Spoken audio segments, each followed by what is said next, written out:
अस्सलाम वालेकुम नाजरीन, उम्मीद है आप लोग खैरियत से होंगे। नाजरीन, आज वेनेजुएला में ज़लज़ला आया है और इसके नतीजे में कुछ तकरीबन 200 लोग हलाक हो गए हैं और हज़ार से ज़्यादा ज़ख्मी हैं।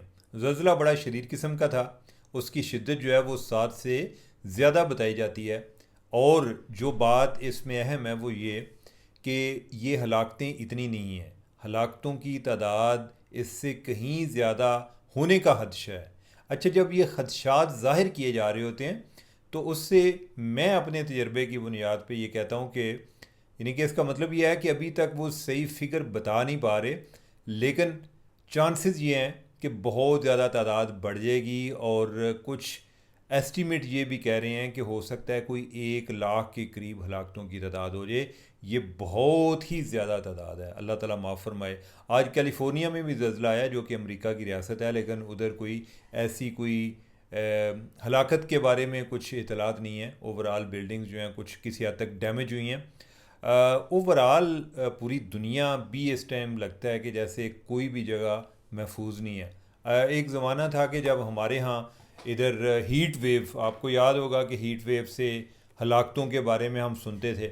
आजकल यही चीज़ हम यूरोप के हवाले से सुनते हैं। स्पेन में कुछ 200 लोग गर्मी की तपश की वजह से, यानी कि हीट वेव की वजह से वो हलाक हो गए हैं। फ़्रांस के हवाले से 50 की तादाद आ रही है। उधर भी लोग जो हैं वो, कुछ लोग नहरों में नहाते हुए, कोई गर्मी का तोड़ ये निकाला कि वो जाके नहरों में नहा रहे हैं, दरियाओं में नहा रहे हैं। कुछ लोग जो हैं वो उधर डूब गए। और बाकी जो है कोई हीट वेव ने बहुत सारे लोगों का यानी कि उनकी हलाकत का सबब बना। तो क्लाइमेट चेंज किस तरह पूरी दुनिया पर असरअंदाज हो रही है, ये अब जाके हमें बड़ा अंदाज़ा हो रहा है कि वो तो जगहें जिनको हम इस लिहाज से बड़ा महफूज तसव्वुर करते थे वो भी मौसम की शिद्दत का निशाना बन रही हैं और उधर भी हलाकतें हो रही हैं। अल्लाह ताला माफ़ फरमाए। ये वो चीज़ें हैं कि जो हम फेस कर चुके हैं, जिनको हम एक्सपीरियंस किया है। जिस तरह ये ज़लज़ले वाली बात है, मुझे तो जब मैंने ये वेनेज़ुएला के हवाले से सुना तो मुझे अक्टूबर 2005 वाला ज़लज़ला याद आ गया। आपको याद होगा कि किस तरह उस टाइम पाकिस्तान में हलाकतें हुई थी। या हीट वेव को अगर हम देख लें तो हम पिछले साल सुन रहे थे, अल्लाह ताला माफ़ फरमाए, कि अभी तक तो मेरा नहीं ख्याल कि पाकिस्तान में कुछ इस तरह की कुछ रिपोर्टिंग हुई है, लेकिन कोई आने वाले टाइम पे मौसम की शिद्दत के बारे में कुछ नहीं कहा जा सकता। तो खैर, आते हैं हम पाकिस्तान की तरफ। पाकिस्तान से आज एक ख़बर जिसने मुझे बहुत ज़्यादा उदास कर दिया, वो एक बच्ची के बारे में। 3 साला बच्ची थी, कलसूम नाम की, और उसके साथ मुबैना तौर पर रेप हुआ। ये कराची में वाक़या हुआ और उसको कत्ल करके एक आटे की बोरी की लाश में डालकर उनकी गली में छोड़ दिया गया। इमेजिन कि उसके पेरेंट्स पर क्या गुजरी होगी। और इमेजिन कि कौन इस तरह का कोई दरिंदा सिफ्त इंसान होगा कि जिसने एक 3 साला बच्ची को स्पेयर नहीं किया। अच्छा, और हमारा जो रिएक्शन है वो भी बड़ा अजीब किस्म का होता है। जिधर कोई इस तरह के लोगों के ख़िलाफ़ एक्शन होता है हम उस पर भी खुश नहीं हैं, और जिधर नहीं एक्शन होता उधर भी खुश नहीं है। अब ये कराची वाला वाक़या हुआ है, इस पे बहुत एक गमो गुस्से का इजहार किया जा रहा है। एट द सेम टाइम कुछ दिन पहले, 2-3 दिन या 4 दिन पहले की बात है कि कुछ इस तरह का वाक़या सरगोदा में हुआ। एक 8 साला बच्ची के साथ रेप हुआ। वो बच्ची घर से निकली, कोई दुकान पर चीज़ लेने की, वापस नहीं आई। उसके बाद बाप उसकी तलाश में निकला, वो बच्ची नहीं मिली। फाइनली ये पता चला कि उधर दुकान पे एक लड़का काम करता था और उसने बच्ची को किसी तरह एक जगह पे बुला के, जो कि गालिबन वो दुकान के ऊपर वाली छत आप कह लें, उधर ले जाकर उसके साथ रेप की कोशिश की।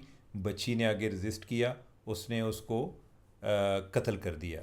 क्वाइट लाइकली कि उसका ये प्लान हो कि हर 2 सूरतों में बच्ची को मारना है, कि हो सकता है कि बच्ची बाद में जाके घर वालों को बताए। और फिर बाद में वो सीसीडी के पास केस चला गया और वो बंदा जो है वो भी जान से, यानी कि वो उसको उन्होंने मार दिया, वो लड़के को मार दिया। यानी कि आमतौर पे इस तरह की जो रिपोर्टिंग होती है वो यही होती है जी कि पुलिस मुकाबले में मारा गया, लेकिन यह है कि आप समझें कि उस लड़के को मार दिया। अब उसके बाद भी एक बहस एक जन्म लिए हुए है कि क्या सीसीडी को ये इख्तियार होना चाहिए या नहीं होना चाहिए। क्या ये मामला अदालतों के पास जाना चाहिए या नहीं जाना चाहिए। ये बड़ा एक कॉम्प्लिकेटेड टॉपिक है, लेकिन मैं ये ज़रूर चाहता हूँ कि आप लोग भी इसके बारे में सोचें। अनफॉर्चुनेटली अलमिया ये है कि हमारी अदालतें भी इतनी एफिशिएंट नहीं है, या दूसरे अल्फाज में कहें कि जो उनको वसाइल दरकार हैं, कि जो जब केसेस का वॉल्यूम इतना बढ़ जाता है, आबादी बहुत ज़्यादा बढ़ती जा रही है, हमारी अदालतें उतनी की उतनी होती हैं, हमारे जजेस उतने के उतने होते हैं, या जो हमें ओवरऑल जस्टिस डिपार्टमेंट के लिए जितना स्टाफ या वसाइल चाहिए वो हमारे पास है नहीं।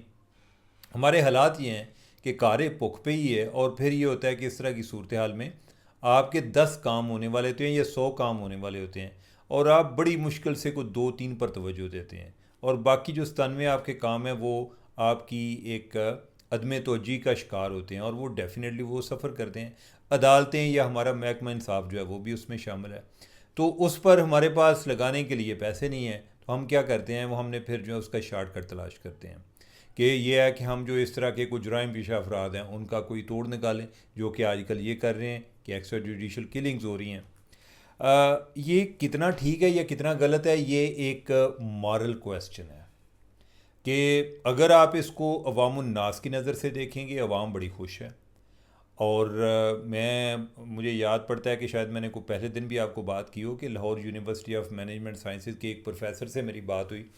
उसने कहा कि हम इस इशू पर लिखना चाह रहे थे, हमने सोचा कि इस पर कुछ सर्वे कराते हैं, लेकिन जब हमने सर्वे कराया तो पता चला कि जो एक अवाम की अक्सरियत है वो सीसीडी को पसंद करती है। वो कहते हैं कि इस तरह का महकमा होना चाहिए, और इन्होंने जराइम का सफाया किया। अब यह है कि चूँकि ये इससे आर्गूमेंट उनका बिल्ड नहीं हो रहा था और उनको लग रहा था कि हम एक नई बहस में उलझ जाएंगे, उन्होंने उस पर कोई स्टडी नहीं की।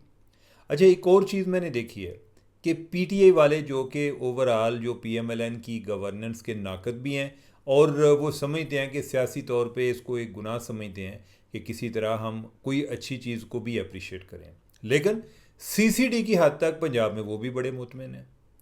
तो मैं कई दफ़ा गुजरांवाला में जाता हूँ, अपने इलाके में जाता हूँ, लोग जो हैं बड़े खुश होते हैं। अच्छा, मुझे इवन कई ऐसी सिफारिशें भी आती हैं जी कि हमारा लड़का जो है वो सीसीडी वाले उठा कर ले गए हैं, और उसके हवाले से यानी कि एक तासर ये है कि जो बंदा एक बार सीसीडी को ले गए वो वापस नहीं आएगा। तो लेकिन वो साथ ये भी इकरार कर रहे होते हैं कि लड़का ठीक नहीं था। यानी कि ये भी है, यानी कि मैंने आज तक मेरे अपने नॉलेज में ऐसा केस नहीं है कि जिसमें कोई बेगुनाह उठाया गया हो। मैं आपको अपने एक एग्जांपल दे रहा हूँ, और बाय द वे मैं अगेन ये मेरे अपने मुशाहिदे की बात है कि वो लड़के वापस भी उनमें से कई आए हैं। यानी कि ये नहीं है कि सारे जो हैं वो आगे निकल गए हैं या उनको निकल गए हैं, यानी कि उनमें से वापस भी आए हैं। रिसेंटली एक सर्वे हुआ, और ये सर्वे जो है वो एक सोशल मीडिया पर सर्वे था कि ओवरऑल जो मुख्तलिफ फेसबुक है या इंस्टाग्राम है, ट्विटर है, या ये जो क्या नाम है, टिकटॉक है, इस हवाले से उन्होंने कोई एक स्टडी की कि जिसमें कोई एक कंटेंट एनालिसिस किया कि लोग इस बारे में क्या राय रखते हैं, ये जो मुख्तलिफ डिपार्टमेंट हैं पंजाब के उन पर क्या राय रखते हैं। तो एक जो है वो एक तजावज़ात के खात्मे के हवाले से है, उसके बारे में लोगों की राय, या पंजाब पुलिस के हवाले से लोगों की राय ये मिलती जुलती थी। यानी कि कोई आप समझें कि जैसे कुछ 23% लोग इन दोनों के एक्शंस को सराहते थे, बाकी जो हैं कुछ लोग जो हैं वो एक न्यूट्रल थे, यानी कि उन्होंने कोई जवाब नहीं दिया, और या उन्होंने कोई उनके जो ट्वीट से या कंटेंट था वो न्यूट्रल था, और कुछ लोग जो हैं वो उनके कोई मुखालिफ भी थे। लेकिन उनमें से सीसीडी जो है वो यानी कि वो उनमें से स्टैंड आउट कर रहा था कि 68% लोग, कितने 68% लोग वो सीसीडी के हक़ में लिख रहे थे। अब लेकिन ये एक चीज़ वाज़े मैं कर दूं कि ये जो एनालिसिस हुआ, तजिया हुआ, ये जो चकवाल वाला वाक़या है कि जब उधर एक लड़की बेचारी क्रॉस फायरिंग में मारी गई, कि उधर सीसीडी वाले डाकुओं को जो कि उस लड़की की वालदा से कोई ज़ेवरात छीनने की कोशिश कर रहे थे, तो इन्होंने उनके साथ कोई फायरिंग का तबादला हुआ। तो उस दौरान ये बच्चे भी, फैमिली भी उधर ही थी, तो उसमें उस लड़की का भाई ज़ख्मी हुआ, और लड़की जो है उसकी बेचारी की अनफॉर्चुनेटली डेथ हो गई। उसके बाद इस पर काफ़ी बहस हुई सीसीडी के किरदार पर, लेकिन ये जो मैं एनालिसिस बता रहा हूँ ये उससे पहले का है, यानी कि आप समझें कि 2 या 3 दिन पहले हुआ होगा, उसके बाद अभी हुआ नहीं है। तो कुछ उस लिहाज से तनाज़ात भी आ रहे हैं, लेकिन ये है कि बहुत सारे लोग जो हैं इसको पसंद कर रहे हैं। मैं माजी में आपसे ये बात करता रहा हूँ कि तालिबान के हवाले से कि जैसे सवात का एरिया था, सवात में आपको पता है कि किस टाइम तालिबान, किसी टाइम पे तालिबान का बहुत ज़्यादा होल्ड था, वो जो मुल्ला रेडियो जिसको कहते थे, मुल्ला फजलुल्लाह। तो ये क्यों हुआ था? वो स्विफ्ट जस्टिस लोगों को दे रहे थे, फौरी इंसाफ, कि लोगों को पता चला या उन्होंने बताया जी कि ये बंदा हमारे इलाके में क्राइम करता है, इसने फ़लाँ फ़लाँ किया है, उन्होंने पकड़ा, लड़के बंदे को मार दिया या कुछ भी किया, तो लोग उसको पसंद करते थे। अब मैं ये नहीं कहता कि लोग ठीक करते थे, लेकिन बात यह है कि सिस्टम क्या कर रहा था। क्या यानी कि जब एक सिस्टम की वजह से एक दरमियान में खला पैदा हुआ, तो जो आदमी सफ़र कर रहा है वो किसकी तरफ जाएगा? या अगर मैं इन दो फैमिलीज़ की बात करूं कि जिसमें एक की 8 साल बच्ची के साथ रेप हुआ और उसको कत्ल कर दिया गया, और दूसरी तरफ एक 3 साल बच्ची है उसको कत्ल कर दिया गया, इसमें इनके वालिदैन क्या चाहेंगे? क्या वो जिस तरह हम इस पे एक मॉरल पॉइंट ऑफ व्यू से डिबेट कर रहे होते हैं, क्या वो हमारी बात से एग्री करेंगे, या उनको कोई कहे कि मैं उस बंदे को फ़ौरन इंसाफ के कटहरे में लेकर जाता हूँ, तो वो उसकी तरफ जाएंगे? तो लिहाजा हमें अपने अदारों को बेहतर करना चाहिए, हमें किसी हल की तरफ जाना चाहिए। सिर्फ हर टाइम प्रॉब्लम डिस्कस नहीं करनी चाहिए, हमें बताना चाहिए कि अल्टीमेटली हल क्या है। लोगों को हल चाहिए होता है, वो आपकी शक्ल नहीं देखते कि आप खूबसूरत हैं या कैसे लगते हैं, डरावने लगते हैं, उन्हें हल चाहिए। वो जो भी उनको आके हल देता है वो उसकी तरफ चल पड़ते हैं, वो कहते हैं कि दूसरों ने हमें क्या दिया है, तो उनकी उसके बारे में ये राय होती है। तो अभी भी जो सरगोदा का केस है उसके हवाले से कई बातें चल रही हैं कि जो लड़का मारा गया उसकी फैमिली इस बात को तस्लीम करने से इनकारी है कि हमारा लड़के ने ऐसी बात काम नहीं किया। ठीक है, यानी कि उन्हें अदालत में भी जाना चाहिए, वो सब कुछ करना चाहिए, लेकिन फ़र्ज़ किया कि अगर हम ये मान लें, यानी कि वो उधर कहते हैं जी कि हमने सीसीटीवी फुटेज से इस लड़के का सुराग लगाया है कि किस तरह ये इस अमल में इन्वॉल्व था, कि या जब इसकी मूवमेंट इधर उधर हो रही थी तो कैसी थी, या उसको बाद में हमने इन्वेस्टिगेशन भी की, हमने उससे पूछगिछ भी की, या हमें पूरा यकीन हो गया तो उसके बाद जो है वो बंदा फ़ारग हुआ। तो यानी कि अगर इमेजिन कि ये बात ठीक हो, तो क्या उसके बाद कोई बंदा इन चीज़ों के बारे में बादर कर रहा होता है जी कि उसको किस तरीके से, यानी कि उसको अदालत में क्यों नहीं ले जाया गया या दूसरे तरीके से क्यों नहीं ले जाया गया? कई लोग जो हैं वो ज़ैनब केस का हवाला दे रहे होते हैं कसूर का। ज़ैनब का कोई एक केस तो नहीं था ना, यानी कि उसमें तो चलें उसको एक अदालती तरीके से उसको एक एंटी टेररिज्म कोड में उसका केस चला गया, लेकिन पाकिस्तान में ये बहुत सारे केसेस हो रहे हैं। सिर्फ ये नहीं था कि ज़ैनब का हुआ था तो ये कभी कभार होते हैं, तो लिहाजा इनको एक अदालती सिस्टम जो है हमारा इतना वेल इक्विप्ड है या उसमें इतनी सलाहियत है कि ये सारी चीज़ें कर सकता है। तो लेकिन ये एक बड़ा एक हल तलब है, बहस तलब है, लेकिन बहस इतनी नहीं होनी चाहिए कि बहस ही करते जाएं। आगे को हल बताना चाहिए ताकि हम आगे बढ़ सकें, हमको माजी की गलतियों से सीख सकें। नाज़रीन, अब बातें हैं ये जो इसराइल के हवाले से ईरान ने एक बड़ी वार्निंग जारी की है। उसने कहा है कि इसराइल को लबनान के तमाम इलाकों से निकलना होगा, अगर इसराइल ख़ुद नहीं निकलता तो वो शिकस्त से दो चार होकर भागेगा। ईरान का सख्त इंतबाह। तो मामलात अभी कोई थमने का नाम नहीं ले रहे। मुझे इस तरह लगता है कि जैसे एक एक तूफ़ान से पहले एक अचानक एक बड़ा एक माहौल बड़ा क्वाइट सा हो जाता है ना, तो मुझे लगता है कि ये चीज़ें अभी मंतकी अंजाम तक नहीं पहुंच रही। अमेरिका और ईरान के दरमियान इसराइल जो है वो स्पाइलिंग करेगा। अल्लाह ताला माफ़ फरमाए, हो सकता है कि चीज़ें जो हैं दोबारा से ख़राब होना शुरू हो जाएं, लेकिन यह है कि हमें एक बेहतरी की उम्मीद रखनी चाहिए अनलेस कि ये हो जाए। तो बाकी ये है कि इसके बारे में मेरी तो आज भी एक काशिश ऑप्टिमिज़म है, एक मुख्तात किस्म का एक मेरी एक उम्मीद है, यानी कि मैं बहुत ज़्यादा पुरुमीद नहीं हूँ, यानी कि ये मुझे लग रहा है कि जैसे अभी भी चिंगारी सुलझ रही है, मामलात ख़राब हो सकते हैं। अब बाहर में एक बड़ी इंटरेस्टिंग स्टोरी है, और ये स्टोरी चली है जी एयरवाई से। वो कह रहे हैं कि जेल हुकाम ने बैरिस्टर सैफ से मुलाकात के लिए रब्ता किया है। किस लिए जी? कि इमरान खान और बुशरा बीबी आपसे मिलना चाहते हैं, और साथ ये भी दावा किया है जी कि बैरिस्टर गोहर के ज़रिए भी इस मुलाकात का पैगाम दिया गया है। अच्छा, उस पर लतीफ़ा ये है कि बैरिस्टर गोहर ने कहा है, उन्हें कहा कि भाईजान मैनू तो कोई पता नहीं, मैं तो अगे मीडिया नूं आंदा रहना वा कि यार ज़रा कोई पता करो कि इमरान खान की सेहत कैसी है, को आपने कोई ज़राए से पता करें, मेरी तो कोई इतनी देर से मुलाकात नहीं हुई और मैंने कोई ऐसा पैगाम भी नहीं भेजा कि जिसमें मैंने सैफ़ को बोला हो कि आप जाके इमरान खान आपको याद कर रहे हैं। अच्छा, और जो बैरिस्टर सैफ़ हाउस के हवाले से ये समझा जाता है कि वो इस्टेब्लिशमेंट के करीबी हैं, कई लोग उनको इस्टेब्लिशमेंट का नुमाइंदा समझते हैं। कोई जो पीटीआई वाले हैं उन पर हर टाइम शुकूक व शुबहात का इजहार करते रहते हैं। तो ये इस सारे तनाज़र में बैरिस्टर सैफ़ को बुलाया जाना कि इमरान खान और बुशरा उनको बुला रहे हैं, इसका क्या मतलब है?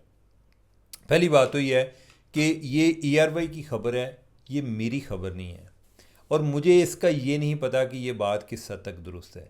लेकिन अगर मैं ये मान लूँ कि ये खबर दुरुस्त है, तो इसका फिर दूसरा मतलब ये निकलता है कि बैरिस्टर सैफ़ के प्रोफाइल को ज़हन में रखते हुए मतलब ये निकलता है कि इमरान खान और बुशरा बीबी कोई पैगाम भेजना चाहते हैं, कोई इस्टेब्लिशमेंट को कोई पैगाम देना चाहते हैं, या ये है कि वो किसी लिहाज से अपने आप को, उनको लग रहा है कि जैसे वो थक चुके हैं, या उनको लग रहा है कि सूरत हाल अब कोई उम्मीद बर नहीं आती, कोई सूरत नज़र नहीं आती, तो वो लिहाजा उसके ज़रिए कोई इस्टेब्लिशमेंट को पैगाम देना चाह रहे हैं। ये सारी चीज़ें, ये अंदाज़े हैं, ये गैस वर्क है, ये किस हद तक दुरुस्त है मुझे नहीं आइडिया। और पैगाम भेजने का भी, अगर वाकई ये बात, इतनी बात को दुरुस्त मैं मान लूँ, तो पैगाम भेजने का ये मतलब नहीं है कि आज उनका पैगाम पहुंच जाएगा और कल जो है उन्होंने कहना है कि चलो जी खान साहब ने जेलों काट दो। इस तरह भी नहीं होगा, यानी कि उसमें भी आगे इतमाद साजी पर फिर टाइम लगेगा। तो अब ये है कि सवालिया निशान ये है कि क्या ऐसा हुआ है, और दूसरी बात यह है कि क्या कोई डील हो रही है या क्या हो रहा है। ये बातें अलबत्ता अभी तक सुनने में जो आती हैं वो यही हैं कि जो अभी तक इस्टेब्लिशमेंट के साथ कोई इनके राब्ते हुए हैं, माजी में हुए हैं, वो इस तनाज़र में हुए हैं कि मुलाकात के हवाले से कि इमरान खान से मुलाकात हो सकती है या नहीं, और अगर हो सकती है तो किन शराइत पर हो सकती है, और वो किसकी हो सकती है, क्या अलीमा खान की होगी या उज़्मा खान की होगी, नंबर वन। यानी कि ये भी उनके एक पुराने ट्रैक रिकॉर्ड की बुनियाद पे फ़ैसला किया जाएगा। और दूसरा, फ़र्ज़ किया कि अगर उज़्मा खान जो है उनको इजाज़त मिल जाती है, तो वो इन शराइत पर इजाज़त मिलेगी कि बाहर आके कोई ट्वीट का पैगाम नहीं देना, आपने बस इस तरह मुलाकात करनी है कि जैसे आपकी मुलाकात हुई नहीं है, उसको बाद में एक मीडिया इवेंट नहीं बनाना। तो लिहाजा अगर कोई बंदा ये समझे जी कि मुलाकात हुई है तो इसका मतलब है कि इमरान खान मुतबादल के तौर पे आ रहे हैं, ये एक इंतहाई एक अनहोनी बात है। मैं इसलिए नहीं कह रहा, यानी कि मैं कोई इमरान खान के साथ रेस में नहीं हूँ कि इमरान खान आ जाएंगे तो मैं वज़ारत उज़्मा से हट जाऊँगा। मैं कोई इस सारे प्रोसेस को ओवरऑल समझने की जो कोशिश करता हूँ, उसमें जो मुझे समझ आती है वो यही है कि ये मुमकिनात में भी नज़र नहीं आता। तो नाज़रीन, आज के लिए इतना ही काफ़ी। मुझे दें इजाज़त। अल्लाह हाफ़िज़।